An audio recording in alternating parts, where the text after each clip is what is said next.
आज हम लोग क्या पढ़ेंगे, दिल्ली सल्तनत का रिवीजन करेंगे। ठीक है, जैसे तुम देखोगे कि भारत में जो मध्यकालीन इतिहास है उसको दो भाग में बांटते हैं। पहला भाग सल्तनत काल कहलाता है और दूसरा भाग मुगल काल कहलाता है। ठीक है, 1206 से लेकर 1526 तक का जो इतिहास है भारत का, यह मध्यकालीन भारत पार्ट 1 है। 1526 से लेकर 1707 तक का जो इतिहास है वो मध्यकालीन भारत पार्ट 2 है। तो पार्ट 1 को हम लोग कहते हैं सल्तनत काल, अब पार्ट 2 को हम लोग कहते हैं मुगल काल। तो आज हम लोग को जो देखना है उस सल्तनत काल से हम लोग देखेंगे। ठीक है, सल्तनत काल हम लोग पहले बहुत ही विस्तार से पढ़े, आज हम लोग उसको थोड़ा थोड़ा क्या करेंगे, रिवीजन करेंगे। ठीक है ना। सल्तनत काल में तुम देखोगे कई सारी फैमिलीज आई है, कई सारे वंश, उसको वंश कहते हैं। आप लोग सुनते रहे परिवार में वंश होता है तो वंश कहते हैं। उस सबसे पहला वंश है गुलाम वंश। ठीक है, उसमें तुम देखोगे कि सब एक ही प्रकार के राजा हुए। फिर गुलाम वंश के बाद कौन आएगा, खिलजी वंश, फिर आएगा तुगलक, फिर आएगा सैयद और सबसे अंत में आएगा लोदी वंश। ठीक है, ये 5 वंश, कितने हैं, 5 है ना, गुलाम, खिलजी, तुगलक, सैयद और लोदी। ये 5 वंश में कई सारे राजा है। जैसे गुलाम वंश में कई सारा राजा आएगा, फिर गुलाम वंश खत्म होगा तो फिर कौन आएगा, खिलजी वंश, उसमें भी बहुत सारे राजा आएंगे। फिर आएगा तुगलक, उसमें भी कई सारे राजा हैं। तो हर वंश को हम लोग अलग अलग पढ़ेंगे। ठीक है, और उस सारे वंश में जो राजा लोग आए, जो सुल्तान आए, उस सुल्तानों ने जो काम किए उसको लेकर परीक्षा में सवाल पूछा जाता है। ठीक है, तो हम लोग इसको तैयार करेंगे। ठीक है ना। अब तुम देखो लोदी वंश जब खत्म होगा तो फिर भारत में आएगा बाबर, और ये बाबर कौन सा वंश लेकर आएगा, मुगल वंश। और यही मुगल वंश रहेगा कब, 1707 तक। कब तक रहेगा, 1707 तक। ठीक है, 1707 के बाद भारत में अंग्रेजों का हस्तक्षेप शुरू होगा, इंटरफेयर शुरू होगा। और अब देखिएगा फिर भारत में आधुनिक युग का शुरुआत माना जाता है 1707 के बाद से, है ना। तो हम लोग खैर उसके बारे में तो आगे जानेंगे। फिलहाल अभी हम लोग ये देखते हैं दिल्ली सल्तनत 1206 से 1526 तक कैसे कैसे। ठीक है, सबसे पहले हम लोग को इसमें क्या पढ़ना है भाई, सबसे पहले हम लोग को इसमें क्या पढ़ना है, सबसे पहले हम लोग को पढ़ना है गुलाम वंश। क्या पढ़ना है, गुलाम वंश पढ़ना है। ठीक है, गुलाम वंश।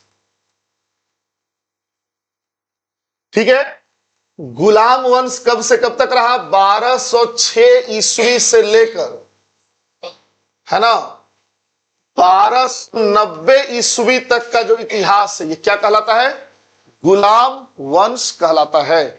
ठीक है, इस गुलाम वंश में बहुत सारे राजा हुए। इसमें सबसे पहला जो राजा हुआ उसका नाम है कुतुबुद्दीन ऐबक। क्या नाम है, कुतुबुद्दीन ऐबक। ठीक है, कुतुबुद्दीन ऐबक। फिर तुम्हारा जो दूसरा राजा इसमें आएगा वो कौन है, आराम शाह। फिर तीसरा कौन आएगा, तीसरा आएगा इल्तुतमिश,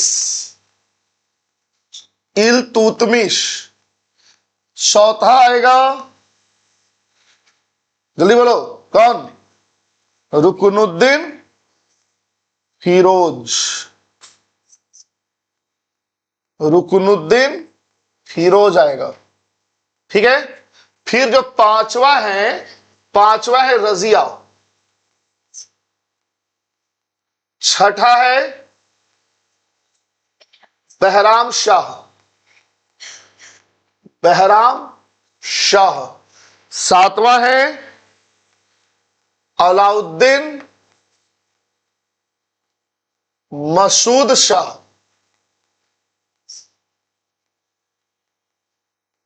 आठवां फिरुद्दीन महमूद। ठीक है, नौवां है बलबन। अंतिम जो है ये बलबन मतलब ताकतवर आ जाता। ठीक है, अगर अंतिम पूछेगा तो अंतिम तो क्यूमर्स, क्या नाम था इसका, शमसुद्दीन क्यूमर्स, कैमूर्स भी लोग इसको कहते थे। ठीक है ना, अंतिम ये था। ठीक है ना। अब यहां तुम ये देखो हमको 10 राजा का नाम याद नहीं रखना है, ठीक है ना। जो पावरफुल जो राजा इसमें हुए हैं, सबसे पहला तुम्हारा हुआ है कौन? कुतुबुद्दीन ऐबक हुआ है, ठीक है। वो सबसे पावरफुल राजा कौन है? कुतुबुद्दीन ऐबक सबसे पहला। फिर तुमको इल्तुतमिश का याद रखना है, फिर तुमको थोड़ा सा रजिया पढ़ लेना है, फिर तुमको थोड़ा सा बलबन पढ़ना है, बाकी का नाम कोई जरूरी नहीं, ठीक है। ये हम तुमको बस लिखवा दिए, लेकिन सब जरूरी नाम नहीं है।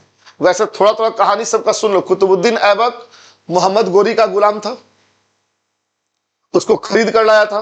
गुलाम था इसीलिए इस वंश को ही क्या कहा गया? गुलाम वंश, क्योंकि सब एक दूसरे के क्या थे? गुलाम थे, ठीक है। रजिया नहीं थी, रजिया तो इसकी बेटी थी इल्तुतमिश की, लेकिन लगभग जो इसमें सब हुए सब क्या है? गुलाम रहे हैं। क्योंकि उस समय आदमी खरीदने बेचने की प्रथा थी, तो लोग उसको किसी बढ़िया आदमी को खरीद कर ले आता था। तो मोहम्मद गोरी भी क्या किया? कुतुबुद्दीन ऐबक को खरीद कर ले आया था। कुतुबुद्दीन ऐबक में उसको कुछ क्षमता दिखा, पोटेंशियल दिखा, तो उसको खरीद लिया, ठीक है ना। कुतुबुद्दीन ऐबक के बारे में हम लोग पहले भी पढ़े हैं, तो उसके बारे में सबसे पहला चीज है कि एक सुल्तान कब बना भारत का? 1206 में। कुतुबुद्दीन ऐबक भारत का सुल्तान कब बना? 1206 में। इसको लाख बख्श कहा जाता था, लाख बख्श, क्योंकि इसको हातिम ताई भी कह देते हैं, लाख बख्श या हातिम ताई। हातिम ताई इसलिए क्योंकि दानी आदमी था, ठीक है। इसको कुरान खान भी कहते थे, क्योंकि इसको कुरान जुबानी आता था, इसीलिए इसको कुरान ख्वां भी कहा गया, ठीक है। ये जो है एक सूफी का बड़ा भक्त था, डिवोटीज, उसका नाम था कुतुबुद्दीन बख्तियार काकी। एक सूफी थे उस टाइम, उनका नाम क्या था? कुतुबुद्दीन बख्तियार काकी। उन्हीं का इस शिष्य था, ठीक है। तो कुतुबुद्दीन बख्तियार काकी के शिष्य होने के कारण इसने एक बड़ी इमारत बनवाई, जिसका नाम इसी के नाम पे रखा गया कुतुब मीनार। लेकिन आपको पता होगा कि बनवाने जैसे ही मतलब पहला पिलर डाला, उसके बाद ये मर गया, 1210 में मर गया, ठीक है। कैसे मर गया? पोलो खेलते समय। पोलो एक खेल होता था जिसको खेलते समय क्या हो गया? ये पोलो को हिंदी में या उर्दू जो भी को चौगान कह देते हैं, ठीक है। एक प्रकार का खेल होता है जो अरब देशों में, अफगानिस्तान में खेलते हैं, कि घोड़ा पर बैठकर, है ना, किसी बकरी को लेकर उसको गोल पोस्ट तक पहुंचाना होता है। अगर आप उसमें गिर गए तो पीछे वाले घोड़े आपको दबाते हुए बढ़ जाएंगे आगे, तो दब के बढ़ जाइएगा। उसी में ये भी मर गया, ठीक है ना। इतना ही बस तुम ध्यान रखो कि लाख बख्श, हातिम ताई, कुरान ख्वां, कुतुबुद्दीन बख्तियार काकी का ये क्या था? शिष्य था। लेकिन एक चीज और तुमको याद रखना है, वो ये है कि इसने 2 निर्माण कराए भारत में। एक निर्माण कौन सा कराया है? कुवत उल इस्लाम मस्जिद बनवाया। कुवत उल इस्लाम मस्जिद। देखो एग्जाम में जो पूछेगा बच्चा, ध्यान देना, तो यही पूछेगा। ये सब हम तुम्हारे एक्स्ट्रा जानकारी के लिए बता दिए हैं, लेकिन ये सब क्वेश्चन नहीं आता परीक्षा में। तुम्हारे एग्जाम में ही पूछेगा कुवत उल इस्लाम मस्जिद कौन बनवाया, अब कहां बनवाया, कब बनवाया, ये भी नहीं पूछेगा। कौन बनवाया भाई? कुतुबुद्दीन ऐबक बनाया कुवत उल इस्लाम मस्जिद, ठीक है। कहां बनवाया? दिल्ली। एक और निर्माण इसने कराया, 2.5 दिन का झोपड़ा, 2.5 दिन का झोपड़ा बनवाया इसने। कहां बनवाया? अजमेर में बनवाया। 2.5 दिन का झोपड़ा कहां बनवाया? अजमेर में बनवाया, ठीक है। तो बस इतना खाली याद रखो। कब मर गया? 1210 में। कैसे मर गया? चौगान खेलते समय मर गया। इसमें तो कोई दिक्कत नहीं है। 2.5 दिन का झोपड़ा कहां है? अजमेर में है। कुवत उल इस्लाम मस्जिद कहां है? दिल्ली में है। कुतुब मीनार का इसने निर्माण करवाया नहीं, निर्माण शुरू करवाया, और शुरू कराने के दौरान ये मर गया, ठीक है। तो फिर इसको आगे चलकर इल्तुतमिश पूरा कराएगा, ठीक है।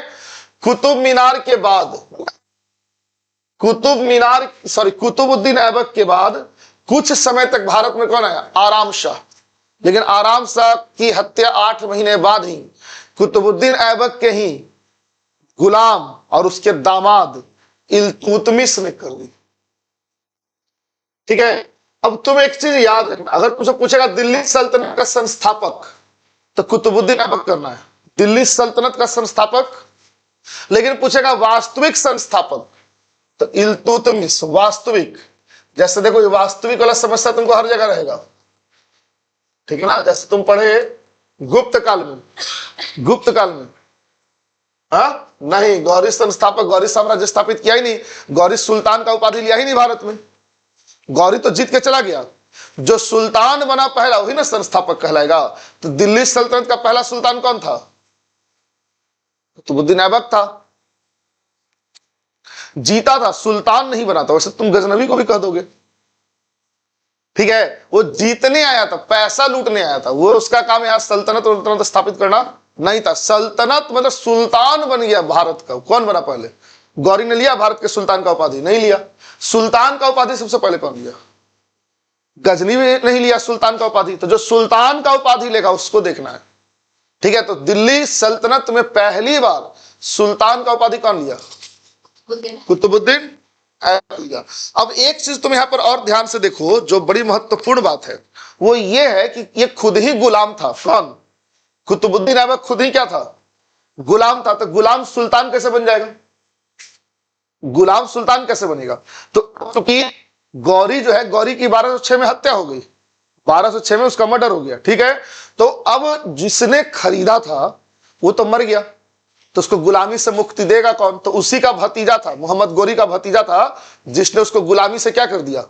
आजाद कर दिया, मुक्त कर दिया। तो जब आजादी उसको मिल गया तब 1206 में उसने अपने आप को सुल्तान का उपाधि ले लिया। समझ गए? सुल्तान बन गया वो, कोई दिक्कत नहीं है। इससे जुड़ी सारी बातें हम लोग देख लिए। अब देखो यहां ध्यान दो, अब आगे ये है कि ये सब तो पढ़ लिए कि 2.5 दिन का झोपड़ा कौन बनाया, कुतुब मीनार का स्थापना मतलब कौन शुरू कराया। कुतुबुद्दीन ऐबक जो है 1210 में मर गया, तो बहुत ज्यादा काम नहीं कर पाया, ठीक है ना। आराम शाह जो था अयोग्य शासक था, उसी का बेटा था, तो वो भी बहुत नालायक था, तो वो भी 8 महीना बाद क्या हो गया? मर ही गया। इल्तुतमिश जब गद्दी पर बैठा, ठीक है, तो इसके सामने एक बेसिक चैलेंज ये है कि भारत को अब कैसे आगे मतलब सत्ता को क्या करना है? बढ़ाना है। कुतुबुद्दीन ऐबक जितना जीत चुका था, अब उसको आगे बढ़ाने की जिम्मेदारी किस पर है? इल्तुतमिश पर है, ठीक है। दूसरा एक प्रॉब्लम यह है कि इस समय चंगेज खान के आक्रमण का डर था भारत पे।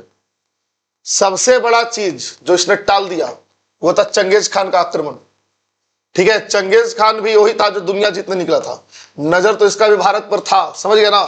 लेकिन इल्तुतमिश ने अपने दिमाग से चंगेज खान के आक्रमण को भारत पर नहीं होने दिया, ठीक है। चंगेज खान मतलब मंगोल। आपसे एग्जाम में क्या पूछेगा कि मंगोलों का आक्रमण को किसने टाला? टाल को। लेकिन आपको फिर बताएंगे कि जब आगे पढ़ोगे तो अलाउद्दीन खिलजी के टाइम 6 मंगोल आक्रमण होंगे और सबको खरा देगा अलाउद्दीन खिलजी। अलाउद्दीन खिलजी बहुत बदनाम शासक है, बदनाम है ही। अलाउद्दीन खिलजी नहीं बदनाम है, पद्मावत फिल्म के कारण आप देखें उसका इमेज बहुत विलेन सा बना दिया। लेकिन अलाउद्दीन खिलजी के टाइम में भारत में 6 मंगोल आक्रमण हुए, उसने 6 मंगोल आक्रमण को तहस नहस कर दिया, ठीक है ना। इल्तुतमिश के साथ क्या किसने मंगोल आक्रमण होने ही नहीं दिया।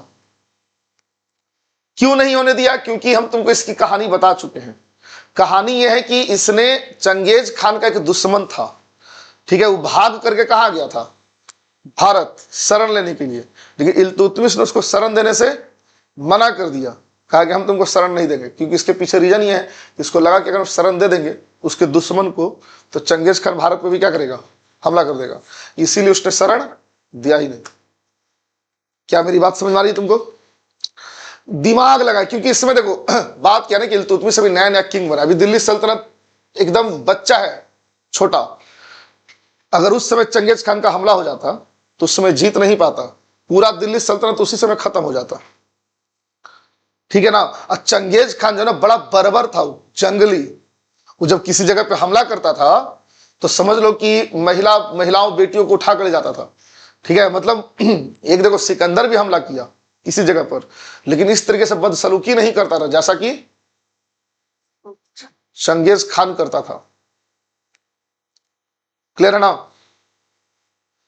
इसने क्या कर दिया? उसको टाल दिया पहला से। दूसरा तुम देखोगे वो ये है कि इसने कुतुब मीनार का निर्माण पूरा कराया। कुतुब मीनार का निर्माण पूरा किसके समय हुआ? इसी के समय हुआ। शुरू कौन कराया था? हाँ, पूरा ये कराया, ठीक है। दूसरा तुम देखो कि जब ये, देखो वही क्वेश्चन है जो एग्जाम में पूछेगा, जब ये किंग बना, सुल्तान, तो उस समय ये बदायूं का इख्तियार था। बदायूं, बदायूं का क्या था? इख्तियार, इक्ता सिस्टम था उस समय। इक्ता मतलब गवर्नर बना दिया था इसको, बदायूं का। कुतुबुद्दीन ऐबक जो है इसको बदायूं का क्या बना दिया था? गवर्नर। तो उस समय गवर्नर को क्या बोलते थे? इख्तियार। तो पूछ देगा कि कहां का इख्तियार था, तो बदायूं का था, ठीक है। इसने 40 गुलामों का एक दल बनाया, जो इसके सबसे भरोसेमंद गुलाम थे उसको बनाया। इसके 40 गुलामों का, 40 गुलामों का दल बनाया, जिसको क्या कहते हैं? तुर्कान ए चहलगानी। तुर्कान ए चहलगानी, ठीक है। तुर्कान ए चहलगानी का क्या मतलब हुआ? सबसे भरोसेमंद 40 गुलामों को अपने साथ रखता है ना, कि संकट पड़ने पे इसका साथ दे सके। मतलब इसका किचन कैबिनेट था वो, तुर्कान ए चहलगानी जो है, ठीक है ना। इसी तुर्कान ए चहलगानी के दम पर ये इतने साल तक शासन कर पाया, ठीक है। कोई दिक्कत? इसके बारे में एक कहानी बड़ी प्रसिद्ध है। कहानी यह है कि एक युद्ध में जब ये फंसा, ठीक है, तो इसने अपने सभी बेटों को मैसेज भेजा था कि आकर हमको बचा लो, लेकिन कोई बेटा इसको बचाने नहीं गया। क्यों नहीं गया? सबको लगा कि हम वहां जाएंगे, अगर लड़ाई में मारे गए या इल्तुतमिश मारा गया तो मेरा भाई सत्ता पे क्या करेगा? कब्जा कर लेगा। यही सोच के कोई नहीं गया बचाने, ठीक है। बचाने कौन गई? इसकी बेटी रजिया। इसी बात से बड़ा प्रभावित हुआ। अब प्रभावित हुआ तो इसने अपने जीते जी कह दिया कि हमारे बाद मेरी बेटी रजिया जो है वो दिल्ली की सुल्तान होगी। समझ गए ना। लेकिन इल्तुतमिश जब मरा, जब इल्तुतमिश मरा तो इसकी जो पत्नी थी उसका नाम था शाह तुर्कान। इल्तुतमिश की पत्नी का नाम था, उसने रजिया को शासन नहीं देकर अपने बेटे रुकनुद्दीन फिरोज को दे दिया। कहा कि रुकनुद्दीन फिरोज बनेगा, ठीक है। अब बताइए, पिता चाहता था क्या? कि उसकी बेटी बने रजिया, लेकिन मां जो है उसने रुकनुद्दीन फिरोज शाह को दिल्ली का गद्दी सौंप दिया। अब रजिया इस बात से काफी दुखी हुई। वह लाल कपड़ा पहनकर, क्योंकि उसमें न्याय मांगने के लिए लाल कपड़ा पहनते थे, लाल कपड़ा पहनकर जाकर मस्जिद में बैठ गई। अब जितने उस समय के बड़े बड़े अमीर लोग थे सबको यही रिक्वेस्ट किया कि मेरे पिता ने हमको सुल्तान चुना था, लेकिन मेरे साथ क्या हो गया? अन्याय हो गया, ठीक है। तो वहां के जितने भी अमीर और बड़े बड़े लोग थे उन लोगों ने किसको? सुल्तान रजिया को। इस प्रकार से भारत की पहली महिला सुल्तान कौन हुई? अभी सुनने में तो बड़ा आज के डेट में आसान लगता है कि चलो भाई, तो भारत में देखो महिलाएं पूरी दुनिया में कहां कहां पहुंच गई, लेकिन उस समय के लिए बड़ी बात थी। आज से 1000 साल पहले भी भारत में मुस्लिम सत्ता है, और ये सुनने में बड़ी बात लगती है कि एक रजिया जो है, जो महिला थी, सुल्तान बन गई। कैसे उस समय के पुरुषों को यह बर्दाश्त हुआ? लेकिन आगे आप पढ़ेंगे कि रजिया जो है ये मुंह ढककर नहीं जाती थी दरबार में, मुंह खुला रहता था इसका, ठीक है। पुरुष वाला कपड़ा पहनती थी, घोड़ा चढ़ती थी। ये सब उस समय के पुरुष समाज को बर्दाश्त नहीं हुआ। इसके खिलाफ होने लगा षड्यंत्र, और इसी षड्यंत्र के कारण एक दिन इसकी हो गई हत्या, ठीक है। रजिया सुल्तान मारी गई। एक इतिहासकार लिखता है कि रजिया में हर गुण था, सिवाय कि वो एक पुरुष नहीं थी। अगर वो पुरुष होती तो उस समय की सबसे, मतलब आप कह सकते हैं कि सबसे अच्छे सुल्तानों में इसकी गिनती होती। लेकिन रजिया को सपोर्ट नहीं मिला समाज का, क्योंकि एक महिला थी। पुरुष होती तो बात अलग होता, ठीक है। तो रजिया की हत्या हो गई। तो जब रजिया की हत्या हो गई तो फिर कौन आया गद्दी पर? बताओ। रजिया जब मर गई, राम शाह तो बहुत समय तक शासक नहीं रहेगा। रहेगा क्या? फिर कौन आएगा? हम बताइए, सब बहुत जरूरी नहीं है। अलाउद्दीन मसूद शाह आएगा। फिर उसके बाद नासरुद्दीन महमूद आएगा। नासरुद्दीन महमूद के बारे में परीक्षा में यह पूछ देता है कि कौन सा सुल्तान था जो टोपी सी के जीता था जीवन। बहुत बच्चे औरंगजेब लिख के चलाते हैं। भाई, औरंगजेब भी टोपी सीता था अपना जीवन चलाने के लिए, लेकिन औरंगजेब बादशाह था, सुल्तान नहीं। बादशाह पूछेगा तो क्या कहना है, और सुल्तान पूछेगा तो याद रहेगा। हाँ, ये कंफ्यूज नहीं होना है कि भाई बाबर भी तो, सॉरी, औरंगजेब भी तो था जो टोपी सीता था। भाई, तो वो सुल्तान थोड़ी था, वो बादशाह था। हाँ, औरंगजेब बाद में आया है, लेकिन वो भी तो टोपी सीता था ना जीवन जीने के लिए। सुल्तान जो था वो टोपी सी के जीवन जीता था। कौन? नासरुद्दीन महमूद, कोई दिक्कत? इसी नासरुद्दीन महमूद से बलबन ने अपनी बेटी की शादी कर दी। ठीक है, नासरुद्दीन महमूद से किसकी शादी हो गई? बलबन ने अपनी बेटी की शादी कर दी। हाँ नहीं, फिरोज शाह तुगलक था वो। ठीक है, नासरुद्दीन महमूद से बलबन ने क्या कर दिया? अपनी बेटी की शादी कर दी। ये प्रश्न नहीं आएगा, लेकिन चलो जानकारी के लिए रख लो। फिर नासरुद्दीन महमूद ने बलबन को उलुग खान की उपाधि दी। उलुग खान, याद रहेगा? बलबन को उलुग खान का उपाधि कौन दिया था? नासरुद्दीन। कोई दिक्कत? नासरुद्दीन महमूद के जाने के बाद कौन शासक आएगा? बलबन आएगा। कौन आएगा? और ये बड़ा इंपॉर्टेंट है, बलबन। ठीक है, बलबन सबसे पहला तो इसने जो काम किया, वो काम किया कि तुर्कानी चहलगानी का अंत हो गया, क्योंकि ये खुद भी उसका मेंबर था और इसको एक चीज समझ में, चहलगानी जो है वह सुल्तान को हटाने बनाने का काम कर रहा है। मतलब जिस पर्पस से बनाया गया था वो पर्पस पूरा नहीं हो रहा। ये क्या कर रहा है? जो भी देखता है कमजोर शासक, उसकी जगह उसको हटाकर खुद अपने में से किसी को किंग बना देता है।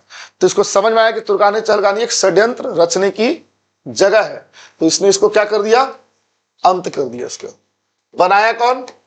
इल्तुतमिश। खत्म कौन किया? बलबन। दूसरा इसने काम क्या किया? रक्त और लौह की नीति लेकर आया। रक्त और लौह की नीति कहने का मतलब यह होता है कि जो भी इसका दुश्मन था सबको खत्म कर दिया, जो भी इसके खिलाफ बोला सबको मार दिया। यह नीति क्या कहलाती है? इसकी रक्त और लौह की नीति कहलाती है। ठीक है, ध्यान रहेगा, जल्दी बोलो। तीसरा इसने जो इसके समय का जो काम है वो बंगाल अभियान है। क्या है? बंगाल जीतने के लिए अपने बेटे को भेजा, बुगरा खान मर गया बंगाल जीतते समय। इसको सूचना मिला कि आपका पुत्र नहीं रहा, युद्ध के मैदान में मारा गया। ठीक है, इसने एक बूंद आंसू नहीं बहाया, क्योंकि इसको लगता था कि रोएंगे तो सुल्तान को लोग क्या समझेंगे। इसका पोता भी मारा गया, इसका बेटा भी मारा गया युद्ध के मैदान में, लेकिन आंसू नहीं गिराया। अफसोस बहुत हुआ, और कहा जाता है कि इस उसी सदमे में ये कमजोर होता चला गया। ये अपने पुत्र और अपने पोते की मृत्यु को बर्दाश्त नहीं कर पाया। धीरे धीरे सदमा में ये इतना कमजोर हो गया कि लास्ट में उसी सदमे से मर भी गया। ठीक है, बंगाल अभियान किया। फिर तुम देखोगे आगे, वो ये है कि इसने नवरोज प्रथा शुरू कराई। नवरोज, नवरोज प्रथा क्या है? ईरानियों का नया साल, मतलब पारसियों का नया साल क्या कहलाता है? नवरोज इसने शुरू कराया। ठीक है, कि इसने दरबार में ईरानी प्रथा लेकर आया। मतलब इसको ईरानी प्रथा से बहुत ज्यादा लगाव था। ईरानी प्रथा से बहुत ज्यादा लगाव था। ईरानी प्रथा में एक प्रथा था सिजदा और पैबोस। ये सिजदा और पैबोस का प्रथा लेकर आया, मतलब झुककर राजा के कदमों को चूमना। तो ईरानी प्रथा लेकर आया। तुमसे पूछेगा एग्जाम में कौन सा सुल्तान था जिसको ईरानी प्रथा से बहुत ज्यादा लगाव था? तो बलबन था। ठीक है, यह खुद को आफरा सियाब का वंशज कहता था। आफरा सियाब ईरान के एक भगवान है। ठीक है, कहता था कि हम उसी के वंशज हैं। और एक और जरूरी बात, देवत्व का सिद्धांत, राजत्व में दैवीय अधिकार का सिद्धांत लेकर आने वाला पहला सुल्तान था ये बड़ा इंपॉर्टेंट है, जो तुम लोग को पहले नहीं पढ़ाए थे। राजत्व में दैवीय अधिकार का सिद्धांत, ये याद रखना। बहुत बार परीक्षा में पूछा हुआ है, लेकिन कई बार हमसे छूट गया, दिमाग से निकल जाता है।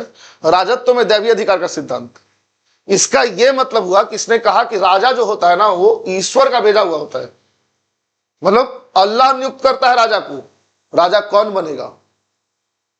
ठीक है ना, इसका तात्पर्य यह हुआ कि जब आपने कह दिया कि हमको सीधे अल्लाह नहीं भेजा है, तो आप उसके खिलाफ बगावत नहीं कर सकते। मतलब राजा के खिलाफ बगावत अल्लाह के खिलाफ बगावत माना जाएगा। ठीक है, तो दैवीय अधिकार का सिद्धांत इसी को कहा जाता है कि हमें आपने नहीं बनाया है, हमको भेजा है ऊपर ईश्वर ने। इसी को दैवीय अधिकार का सिद्धांत कहते हैं। सबसे पहले पहला सुल्तान है जो इस सिद्धांत को लेकर के आया। ठीक है, अपने आप को और ताकतवर कर लिया। अब इसके खिलाफ कोई बगावत नहीं हो सकती है, क्योंकि तत्कालीन समाज मानता था कि अगर राजा के खिलाफ बगावत करेंगे सीधे जहन्नुम जाएंगे। ठीक है, समझ गए राजत्व में दैवीय अधिकार का सिद्धांत का क्या अर्थ होता है। इसीलिए इसने अपने आपको अफरासियाब का वंशज कर दिया कि भाई ईरान में जो भगवान है उसके फैमिली आते हैं। ठीक है, तो अपने आप को ताकतवर बनाने के लिए इसने कई सारी बातें कही, इसमें कोई दिक्कत नहीं है।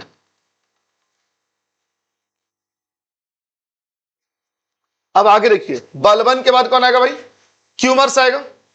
अंतिम था, मर गया, है ना। क्यूमर्स मर गया, कब मरा, 1290 में उसकी हत्या हो गई।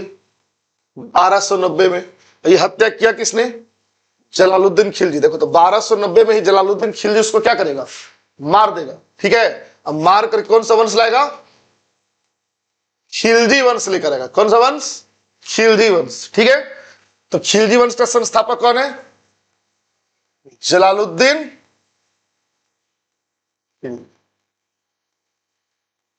अच्छा, एक चीज जो पीछे छूट गया, देखो छूट ये गया, ध्यान से देखना, छूट ये गया कि कुतुबुद्दीन ऐबक जो है उसने राजधानी लाहौर को बनाई थी। किसको बनाई थी, लाहौर को। याद रहेगा, कुतुबुद्दीन ऐबक ने राजधानी किसको बनाई, देखिए इल्तुतमिश ने राजधानी किसको बनाई, दिल्ली को। याद रहेगा, जल्दी बोलो, कुतुबुद्दीन ऐबक ने राजधानी किसको बनाया, कुतुबुद्दीन ऐबक ने राजधानी किसको बनाया, लाहौर को। लेकिन इल्तुतमिश ने राजधानी बदलकर दिल्ली कर दिया। कोई दिक्कत नहीं, ये सब में भी कोई प्रॉब्लम नहीं है। 1290 में खिलजी वंश आएगा। पहला राजा कौन है, जलालुद्दीन खिलजी। राजधानी कहां बनाएगा, किलोखरी। किलोखरी दिल्ली के पास का एक जगह है, ठीक है ना, उसको ये क्या करेगा, राजधानी बनाएगा। ठीक है, जलालुद्दीन खिलजी का भतीजा और दामाद अलाउद्दीन खिलजी था। कौन था, अलाउद्दीन खिलजी। जलालुद्दीन खिलजी का भतीजा और दामाद था कौन, अलाउद्दीन खिलजी। जलालुद्दीन खिलजी की हत्या कर दी इसी में 1296 में कर दी। कब कर दी, 1296 में कर दी। ठीक है, 1296 में उसकी हत्या करके कौन गद्दी पे बैठा, अलाउद्दीन खिलजी गद्दी पे बैठा। ठीक है, अब अगला जो हम लोग इतिहास पढ़ेंगे वो अलाउद्दीन खिलजी का पढ़ेंगे। इसका थोड़ा लंबा तुमको पढ़ना है, जरूरी टॉपिक है ये। ठीक है, अलाउद्दीन खिलजी, लोग इसके बारे में पढ़े नहीं है तो लोग पद्मावती फिल्म देख करके अंदाजा लगा लेते हैं कि क्या था ये। लेकिन अलाउद्दीन खिलजी एक बेहतर प्रशासक भी था। ठीक है ना, पद्मावती के घटना को अगर छोड़ दिया जाए तो ये एक बेहतर प्रशासक था। इसने अपने समय में बहुत सारे काम किए।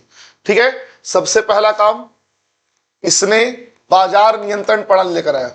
क्या लेकर आया, बाजार नियंत्रण प्रणाली, मतलब बाजार को नियंत्रित करता था। ये मार्केट में किस चीज का मूल्य कितना होगा, इसी बाजार नियंत्रण प्रणाली को मूल्य नियंत्रण प्रणाली भी कहते हैं। मतलब हर चीज का रेट फिक्स करवा दिया, किस चीज का रेट कितना होगा ये फिक्स करा दिया। ठीक है ना, इसके बचपन का नाम क्या था, गुरसास्प नाम था, और अली। ठीक है, उपाधि इसने लिया था सिकंदर शानी का, सिकंदर ए शानी, क्योंकि इसका सपना था पूरा दुनिया जीतना। ठीक है, इसको दूसरा सिकंदर भी कहा जाता है। ठीक है, सिकंदर ए शानी या दूसरा सिकंदर इसको कहते हो, क्योंकि इसने एक सपना देखा कि हम पूरा दुनिया जीत लेंगे। समझ गया ना, तो बाद में फिर इसने इरादा त्याग दिया, क्योंकि दिल्ली के कोतवाल ने इसको सलाह दिया कि भाई आप ये काम बहुत मुश्किल है, आप उस चक्कर में मत पड़िए। ठीक है, तो इसने ये इरादा त्याग दिया। तो सिकंदर सानी का लेकिन उपाधि फिर भी इसने लिया, दूसरा सिकंदर। बाजार नियंत्रण प्रणाली या मूल्य नियंत्रण प्रणाली क्या है, इसने सभी चीजों के रेट फिक्स कर दिए। हम इसको आगे विस्तार से पढ़ेंगे, तब तक आगे और देख लो।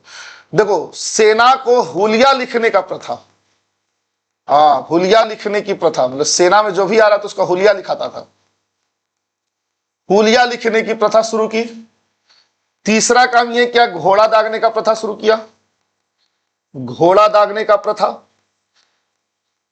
क्योंकि युद्ध में घोड़े की जरूरत होती है, तो घोड़ा किस क्वालिटी का है, हमारे ही सेना का है कि नहीं, तो घोड़ा दाग देते थे ताकि पता चले कि हमारे ही सेना का घोड़ा है। ये घोड़ा का चेहरा कैसे मिला हुआ। फिर तीसरा है स्थायी सेना रखने की शुरुआत किसने, स्थायी सेना। पहले की जो सेना होती थी भाड़े की सेना होती थी, मतलब कभी इधर से लड़ा कभी उधर से लड़ा, जिधर पैसा ज्यादा मिल गया उधर ही से लड़ लिया, स्थायी सेना। पांचवा किया कि नगद वेतन का शुरुआत किया, सेना को क्या देने लगा, नगद वेतन। पहले अनाज भी दे देते थे, लेकिन अब इसने कहा कि नहीं, नगद वेतन। सेना को क्या मिलेगा? नगद वेतन। तो इतना सारा इसने काम किया, 5 काम यहां पे तुमको दिख रहा है, ठीक है। नेक्स्ट जो इसका काम है, ध्यान दो, नगद वेतन देने की शुरुआत किया। फिर अभी हम थोड़ा बाजार नियंत्रण प्रणाली पे आते हैं। एक मिनट। छठा जो इसका काम है, हाँ, 2 प्रकार के चर लगाए, एक चराई कर, गढ़ी कर। मतलब जिसके पास जानवर है, दुधारू पशु है, उसको चराई कर देना पड़ता था। गढ़ी कर, जिसके पास घर है, मकान है, झोपड़ी, उसको गढ़ी कर देना होता था। मतलब 2 प्रकार के नए कर उसने लगाए। 2 प्रकार के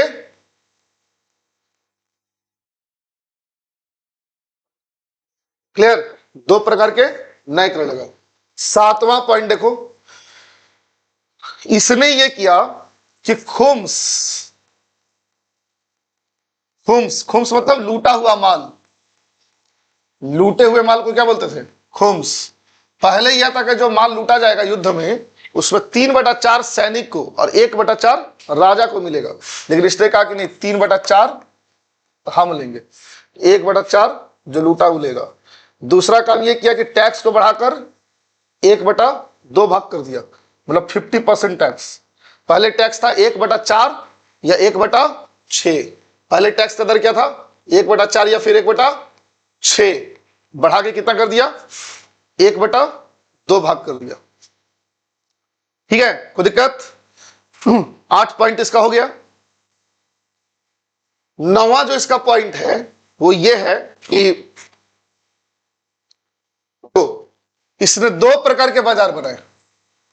एक शहना ए मंडी, जहां क्या बिकता था? अनाज बिकता था। एक बना इसने सराय अदल, सराय ए अदल, इसमें बाकी वस्तुएं बिकती थी अनाज छोड़कर। ठीक है, कोई दिक्कत? इतने सारे इसने काम किए। इसी के टाइम में मलिक काफूर था। कौन था? एसी क्यों बंद है? एसी क्यों बंद किया? आगे करो ना, गर्मी से परेशानी हो रही थी। कौन था? मलिक काफूर, जो एक किन्नर था। ठीक है, मलिक काफूर किन्नर था, गुलाम था। ठीक है, मलिक काफूर इसी का किन्नर गुलाम था, जो कि एक किन्नर भी था। 11वां पॉइंट जो बड़ा इंपॉर्टेंट है कि मंगोल के 6 हमले, मंगोलों के 6 आक्रमणों को इसने क्या कर दिया? खत्म। मंगोलों के 6 आक्रमण हुए।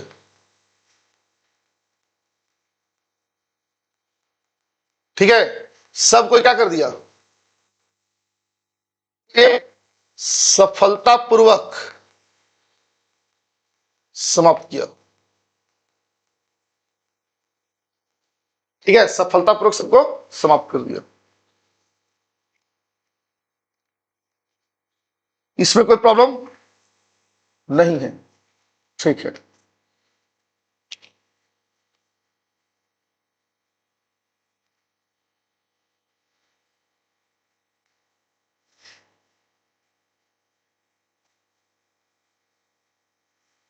ठीक है ना। अब देखो, एक और चीज है, 2 प्रकार के जासूस होते थे इसके। एक का नाम था बरीद और एक था मुनिहियान। ये दोनों गुप्तचर थे, जासूस। ठीक है, बरीद क्या करता था? ये बाजार में घूम घूम कर देखता था कि कौन सा व्यापारी ज्यादा मूल्य ले या कम तौल दे रहा है। इसको बरीद कहते थे। अब मुनिहियान जो है वो अन्य प्रकार का गुप्तचर था, जो साम्राज्य की सुरक्षा के लिए था। ठीक है, 2 प्रकार के जासूस है। एक है बरीद। बरीद का काम क्या है? ये बाजार में घूम घूम कर देखता था कि कौन सा व्यापारी कम तौल रहा है या ज्यादा कीमत ले रहा है। मुनिहियान जो था वो साम्राज्य की सुरक्षा के लिए था, कि कहीं कोई राज्य पे कोई खतरा ना आ जाए। ठीक है, ये 2 प्रकार के तुमको जासूस दिखेगी नहीं। चंगेज खान तो इसके बहुत पहले आया था, चंगेज खान अमर होकर थोड़ी आया था। चंगेज खान तो अलाउद्दीन खिलजी के बहुत पहले ही मर गया था। चलो ठीक है ना, तो इतना हम लोग क्या देखे, किसके बारे में, अलाउद्दीन खिलजी के बारे में। ठीक है, अलाउद्दीन खिलजी के मरने के बाद ठीक है मुबारक शाह खिलजी आया। कुछ समय तक तुम देखोगे मलिक काफूर का शासन है, लेकिन हम लोग को उस पर नहीं घुसना, उससे पूछेगा ही नहीं। खिलजी ठीक है, मुबारक खिलजी जो है इसके बारे में कहा जाता है, पहला पॉइंट ये है कि ये एक मतलब थोड़ा अजीब टाइप का शासक था, विचित्र टाइप का शासक था ये, है ना। ये नग्न रहता था। ठीक है, दूसरा पॉइंट ये है कि इसने अपने आप को पैगंबर का सेनापति कहा। क्या कहा था इसने, यही ना कहा था कि हम कौन है, पैगंबर मोहम्मद के सेनापति हैं। खुसरो शाह कहा था, इसने खलीफा क्या, इसने क्या खुद को क्या कहा, हाँ ठीक है गुड, इसने खुद को क्या कहा था, खलीफा कहा था। सुधार लो इसको, खलीफा, इतना सा उपाधि ले लिया नहीं लोग। इसने खुद को क्या कहा था, खलीफा कहा था। ठीक है, खलीफा मतलब मुसलमानों का धर्म गुरु बन गया ये। ठीक है, तो मुबारक शाह खिलजी के बारे में बस इतना ही तुमको जरूरी रूप से जानना है। इसके बाद कौन आया, खुसरो शाह। खुसरो शाह जो कि खिलजी वंश का अंतिम शासक है, खिलजी वंश का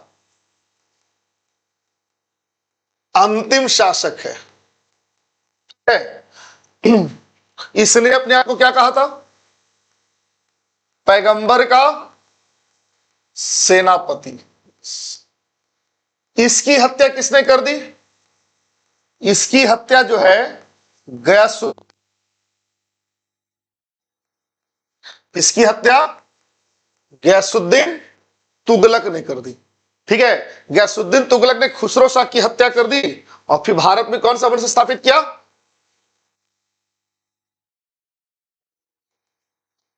कब स्थापित हुआ तुगलक वंश, 1414 तक रहेगा यार। ठीक है, 1320 से 14 तक नहीं, उसको सही कर लो, 1320 से लेकर 1414 तक रहेगा। मतलब दिल्ली सल्तनत में सबसे लंबा जो शासन रहा है वो तुगलक वंश का रहा है। ठीक है ना, दिल्ली सल्तनत में 5 तुगलक वंश का रहा है। ठीक है, तुगलक वंश का राजा गयासुद्दीन तुगलक, दूसरा राजा मोहम्मद बिन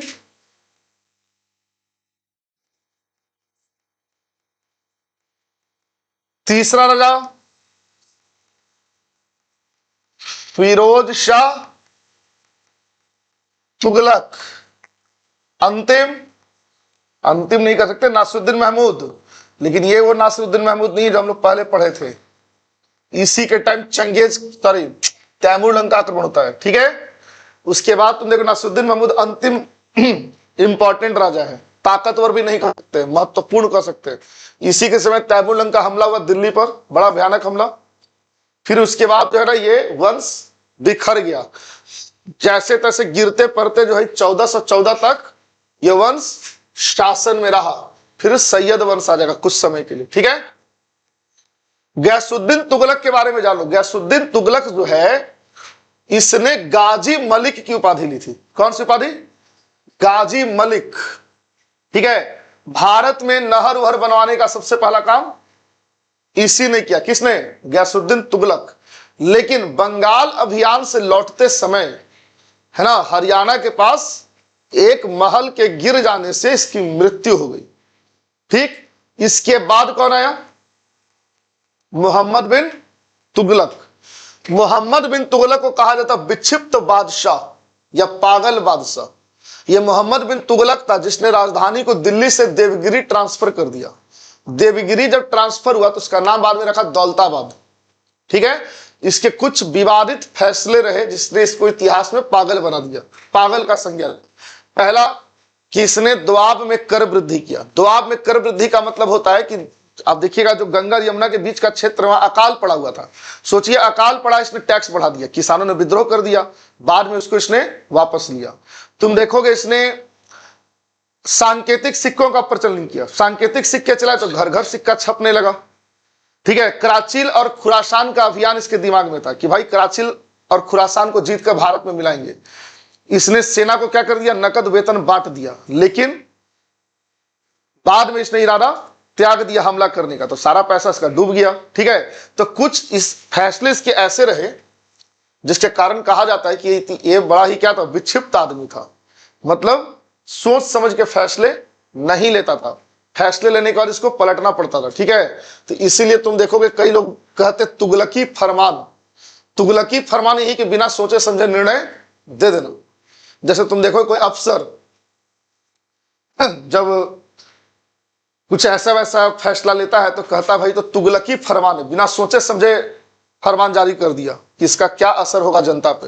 अब सोचो दिल्ली से राजधानी लेके दौलताबाद, तो दिल्ली से दौलताबाद लेके ही दिल्ली दौलताबाद पैदल जनता गई, अपने तो गया तो हाथी घोड़ा पर चढ़ के, सब जनता पैदल गई, रास्ते में कई को मर गया गर्मी से।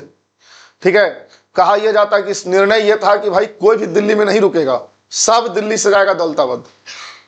ठीक है ना, दिल्ली एकदम खाली हो गई थी, इसके बारे में यह कहा जाता है। ठीक है, देखोगे इसी के टाइम में इब्न बतूता आया था भारत। इब्न बतूता जो मोरक्को का यात्री था, उसको इसने दिल्ली का काजी बनाया, बाद में उस पर भ्रष्टाचार का आरोप लगा तो उसको जेल में डाल दिया। ठीक है, फिर उसको रिहा कर दिया, फिर रिहा कर उसको चीन भेज दिया राजदूत बनाकर, समझ गया ना। लेकिन इब्न बतूता इससे बहुत दुखी था, इसीलिए जब उसने अपनी किताब रेहला लिखी तो रेहला में उसने मोहम्मद बिन तुगलक के बारे में बहुत अच्छी बातें नहीं लिखी, है ना। मोहम्मद बिन तुगलक के बारे में जानने के लिए हम लोग इब्न बतूता की रेहला भी पढ़ते हैं कि रेहला में उसने क्या लिखा है। ठीक है, तो मोहम्मद बिन तुगलक के समय में जो प्रसिद्ध किताब कौन है, रेहला है। ठीक है, किसकी लिखी किताब है, अफगानिस्तान में। सुनो, तो इब्न बतूता जो है उसने इसके बारे में एक नेगेटिव बातें लिख दी। ठीक है ना, दुखी था बेचारा, इससे परेशान था। मोहम्मद बिन तुगलक ने बहुत दान दिए, हिंदुओं को भी मुसलमानों को भी, सबको। ठीक है, होली में भी शामिल हो जाता था। उस समय के उलेमा मौलवी को सब पसंद नहीं था। ठीक है, तुम देखोगे कि इससे उलेमा मौलवी सब बहुत ही क्या रहते थे, नाराज रहते थे। ठीक है, जब मोहम्मद बिन तुगलक की जब मृत्यु हुई तो इसी का चचेरा भाई बेटा कौन, फिरोज शाह तुगलक। अब इसको उलेमा मौलवी को मनाना है, तो मनाना है तो इसने क्या काम किया, इसने हिंदुओं को बड़ा प्रताड़ित करना शुरू किया ताकि उलेमा मौलवी इसके पक्ष में आ जाए। ठीक है, तो आप देखिएगा कि ब्राह्मणों पर भी टैक्स लगा दिया इसने, जजिया। ब्राह्मणों से जजिया लेने वाला पहला सुल्तान कौन था, फिरोज शाह तुगलक। तो इसका जो शुरुआती चरण है इसके शासन का बड़ा विवादित है। विवादित इसलिए है कि इसने हिंदुओं को बहुत सताया। ठीक है, लेकिन इसका भी हृदय परिवर्तन हुआ आगे चलकर, है ना। इसका शासन का दो फेज है। दूसरे फेज में इसने बहुत सारे निर्माण कराए, बहुत सारे शहरों की स्थापना कराई, जैसे फिरोजाबाद, दिल्ली में फिरोज शाह कोटला। ठीक है, बहुत सारा नहर बनवाया, नहर बना के फिर उस पर टैक्स लगाया। ठीक है, फिर तुम देखो कुतुब मीनार का एक मीनार जो धंस गया था, मरम्मत उसका कराया ये फिरोज शाह तुगलक जो है। ठीक है, तो बहुत सारा इसने निर्माण वगैरह का काम कराया। ठीक है, मोहम्मद बिन तुगलक के समय एक बड़ा अच्छा काम यह हुआ कि इसने खेती पर ध्यान दिया, तो दीवाने कोही की इसने स्थापना कराई। किसकी स्थापना कराई, दीवाने कोही, जो कि कृषि विभाग थे। दो प्रकार के किसानों को लोन दिया, तकावी और सोंधर। ठीक है ना, तो खेती पे बड़ा इसने काम किया। किसने, शुरू ये किया था नहर बनवा करके, लेकिन उसको आगे ये बढ़ाया मोहम्मद बिन तुगलक।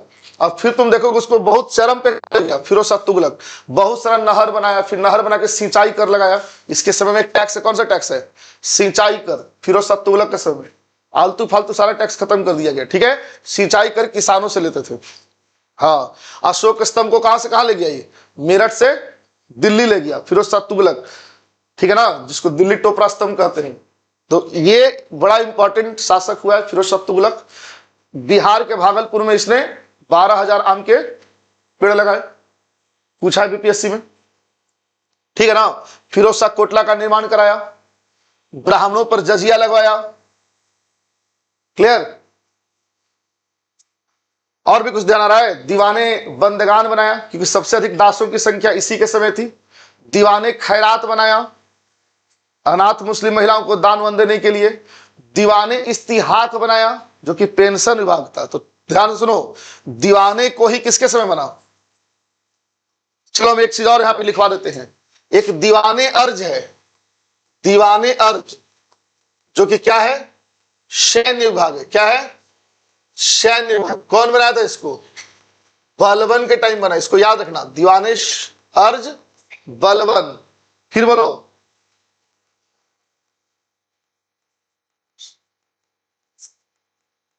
दीवाने को ही, जो कि कृषि विभाग है। क्या है? कृषि विभाग है। जल्दी बताओ किसके टाइम में? मोहम्मद बिन तुगलक। फिर है तुम्हारा दीवाने बंदगान, दीवाने खैरात, और दीवाने इस्तिहाक। दीवाने इस्तिहाक। ठीक है? देखो, दीवाने बंदगान दास विभाग है। सबसे अधिक दासों की संख्या किसके टाइम थी?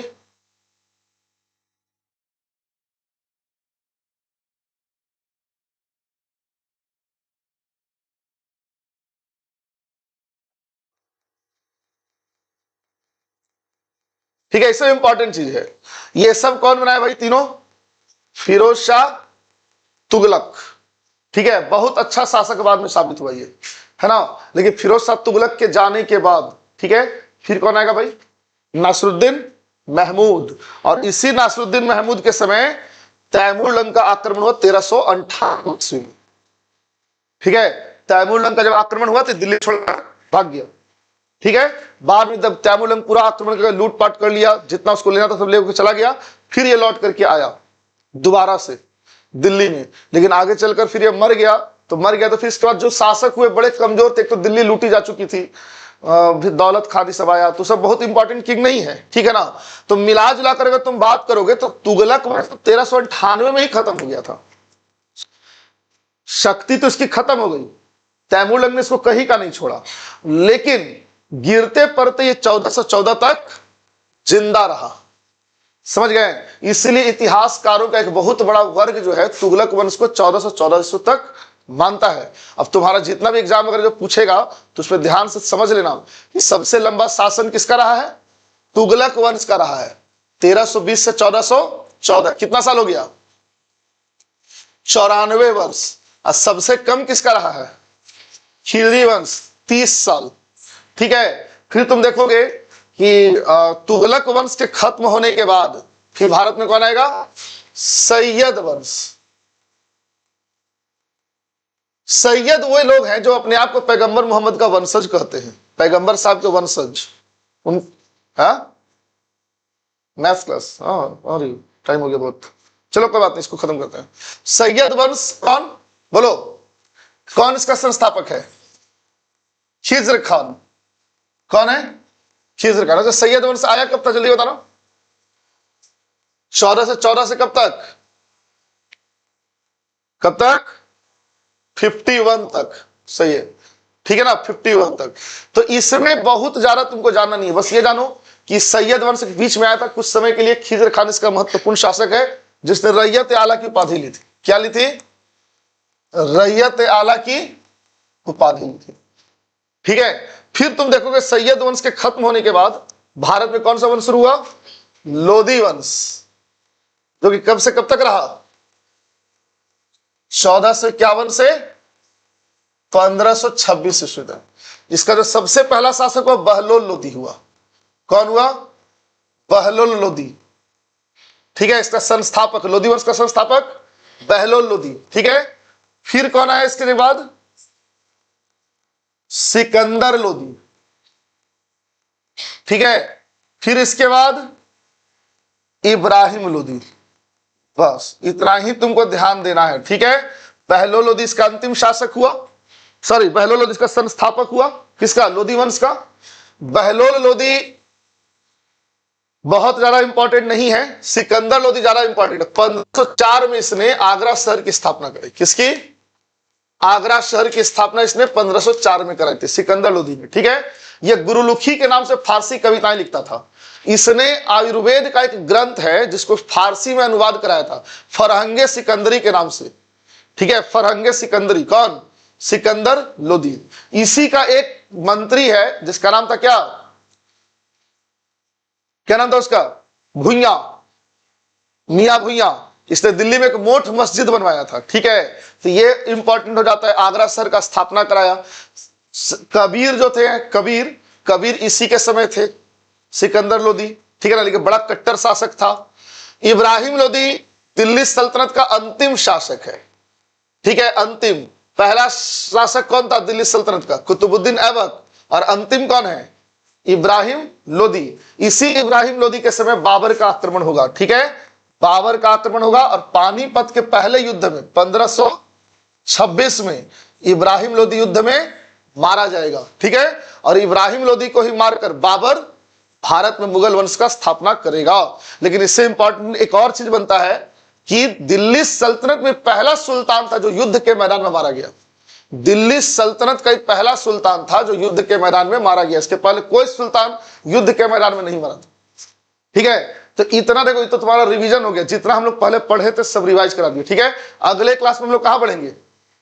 मुगल वंश की ओर बढ़ेंगे। ठीक है ना, अब इसमें कोई दिक्कत नहीं ना है। निर्माण वगैरह सब पढ़ लिए हो तुम लोग। अलाई दरवाजा कौन बनाया था? अलाई दरवाजा अलाउद्दीन खिलजी। मोट मस्जिद सिकंदर लोदी के समय। ठीक है, तो इतना सारा हम लोग टॉपिक देख चुके हैं। अब अगले क्लास में हम लोग मुगल वंश खत्म करेंगे, फिर हम लोग आधुनिक भारत की ओर बढ़ेंगे। एक टॉपिक तुम लोग और बचा पॉलिटी में। पॉलिटी में हम लोग भाग 2 तक पढ़े हैं, भाग 3 भाग 4 सब हम लोग आगे खत्म करेंगे। अब इससे रिलेटेड कोई प्रॉब्लम है तो पूछ सकते हो, कोई दिक्कत नहीं है। तो चलो फिर ठीक है, खत्म करो इसको।